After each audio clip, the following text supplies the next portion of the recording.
Pemirsa, jajaran Polsek Selemadeg Barat melakukan giat penyemprotan cairan disinfektan di salah satu rumah warga yang terkonfirmasi positif COVID-19 di Banjar Desa Anyar, Desa Lalang Linggah, Kecamatan Selemadeg Barat, Tabanan.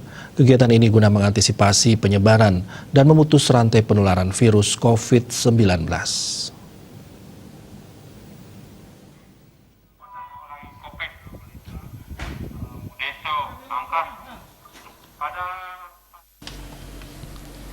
Penyemprotan cairan desinfektan tersebut dilaksanakan oleh Polsek Selbar yang dipimpin Kapolsek Selbar AKP Gusti Lanang Jelantik serta didampingi oleh Kanit Propos Polsek Selbar dan Babin Kamtibmas Desa Lalang Linggah Aibtu Putu Sugiarto.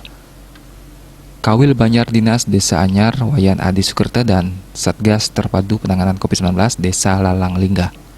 Kegiatan penyemprotan cairan desinfektan dilakukan di seluruh bagian bangunan rumah salah satu warga Banjar Anyar.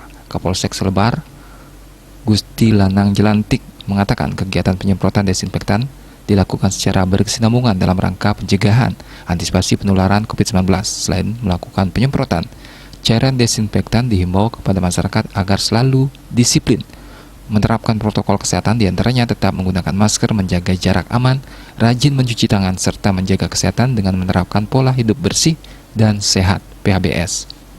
Selain itu, saat ini Bali diterapkan pemberlakuan pembatasan kegiatan masyarakat PPKM darurat, sehingga Babin Kamtibmas mengharapkan peran serta stakeholder di desa bersama masyarakat dapat mematuhi aturan PPKM darurat tersebut demi keselamatan bersama. Selama pelaksanaan penyemprotan cairan desinfektan, protokol kesehatan pencegahan penularan COVID-19 tetap diterapkan. Rai Suwantara, Bali TV.